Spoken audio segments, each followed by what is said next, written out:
Simone Biles is set to make her gymnastics competition return. On Wednesday, it was announced that the Olympic gold medalist has joined the entrant list for the 2023 U.S. Classic. The last two Olympic all-around gold medalists, Simone Biles and Sunisa Lee, are joined by 2020 Olympic floor champion Jade Carey on a list that includes 11 Olympic and World Championship medalists entered in the U.S. Classic, set for August 4th and 5th at Now Arena in suburban Chicago. A statement from the U.S. Classic said, "The trio will also be joined by their fellow Olympian Jordan Chiles." According to the organization, registration does not necessarily guarantee participation, but Team USA seemed to confirm the 26-year-old's plans to dive back in on Instagram that same day, sharing a photo of Simone from Tokyo and writing, "Biles is back." This is the first time the all-star athlete will return to gymnastics competitively. The seven-time medalist withdrew from the individual all-around final mid-event at the Tokyo Olympics in June 2021, ending her chance to defend her title. She later explained that she stepped away to focus on her mental health. Since then, Simone has grown in her personal life, becoming an ambassador for mental health awareness and marrying her longtime love, NFL player Jonathan Owens, in May. In April 2022, Access Hollywood's Scott Evans caught up with Simone, and she gushed about wedding planning. I do feel like you have this glow on you right now, and I do know that people talk about it being like the in love glow, the engagement glow. I know that you said the engagement, Jonathan, his asking you in particular was such a surprise. The way he did it was perfect. What do you want people to know though about where you and him are now, how you're feeling about getting ready for this big day? Yeah, I feel like so far, like the wedding process has been pretty seamless, but now it's getting towards like the stressful part. Okay. I've already picked out like my dresses and stuff, and I Wait, thought you that picked was out going the to be. dresses? Yes, I Okay. picked them What out, so was they're it in like production. when you put it on? You said it was perfection. No, they're in production right now. Okay. So when you picked it out, like, did you know, like, tell me about the process? Like, if you're So saying it's it's in kind of, production, have you put it yeah, it's on kind yet? of like whenever I met Jonathan, like you had a feeling and you just went with your gut. Yeah. And whenever I tried on the dress, like I had my maid of honor and my mom there with me, Uh-huh. and we just all started bawling. Like I just knew, like as soon as I saw myself, I just knew. Really? Yeah. Everybody Okay. said it was a feeling, but I just never believed that stuff. And then it happened. I'm like, oh God. So, God, this is the Yeah. feeling. This is Yes. Mom, I think this is the feeling. Yeah. What was your mom's reaction? What did she say? Oh, she cried. So did my maid of honor. And that's just how we knew. Yep. If you you can't ask for a better signal or sign than that. Right. Now, what do you think? Are you gonna go big wedding? Are you gonna go small, something intimate? Are you gonna Um, would you two end up eloping? Would you be the two that would be no, like, you know what? I know we we're made not all going these to elope plans. because we want to share our love that we have for each other with the people that we also love. So I think it'll be a good medium, small, medium. I don't know. Like, is 120? I don't think that's too big or too small. I think No, it's I kind think of that's the a good perfect size. number. I think Yeah. 120 is a good size. I mean, Yeah. it's not a tiny wedding, but it's also not like, we've seen some Right. crazy, Exactly. crazy scenarios. Because I know my best friend, she's getting married and she has 14 groomsmen, 14 bridesmaids. And I'm just like, you guys are insane. What? Yeah, the bridal party is like 26 people.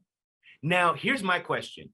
When you have a best friend that's also getting married around the same time, are you in each other's weddings? Like, does that happen, or do you just attend? Like, nah, girl, you good? We just No, we're definitely in each other's weddings.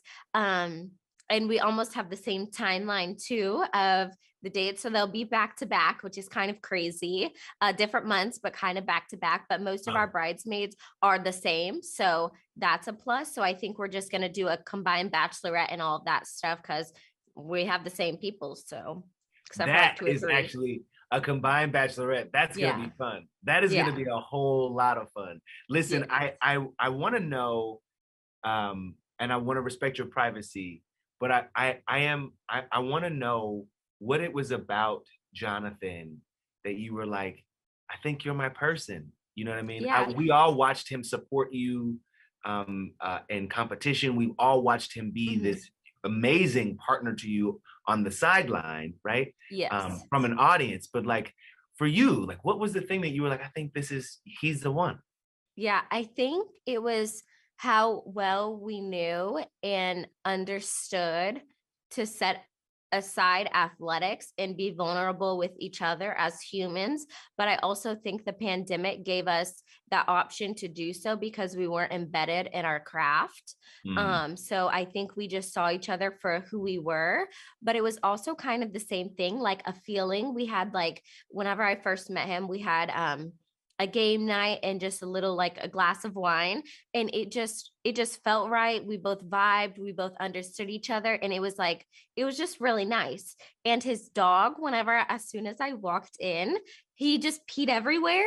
And he doesn't do that, but I think his dog even knew too, and his dog just started peeing everywhere. He was so excited when he met me.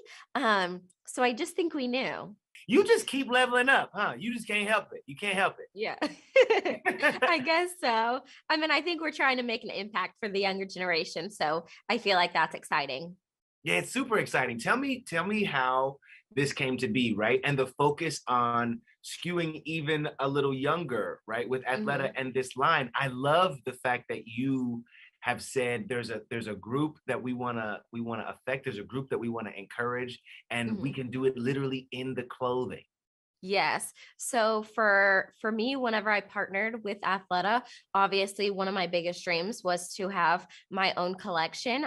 We weren't sure which capacity that would be at, but then we were like, you guys have Athleta girls. Let's target the younger generation because I think they need that extra inspiration, that extra person to believe in them. And so that's why in this collection, we've incorporated little love notes, which are mantras that I've used that have helped me throughout my career, just as a daily reminder. If they're ever feeling like they can't do something or they're having a down day, look down where that daily mantra is on whatever article of clothing that you're wearing. Find that and find that inspiration. So it's the little Simone on your shoulder. And I think that's super exciting. And I think Yeah. it's super What are unique. some of And the that's how we're hopefully going to touch those girls. I love it. Like it is beautiful the fact that baked into, woven into, directly in the garment itself, Mhm. there are these messages of love and the Yes. reminders that like you are worthy. Tell me some Yes. of the like the affirmations that you included, some of the things that helped you get through the hard parts in your life. Yes. So the main one, which I think is everybody's favorite, is because I can. And I think kids need to kind of believe in themselves a little bit more. So that's one of the daily reminders. We also have the floor is yours because at the end of the day, it is yours. You go out there, you make a statement, you be yourself, you be vulnerable, you be courageous. And the other one is just a daily reminder that no dream is too small or too big. So you can achieve whatever you put your mind to.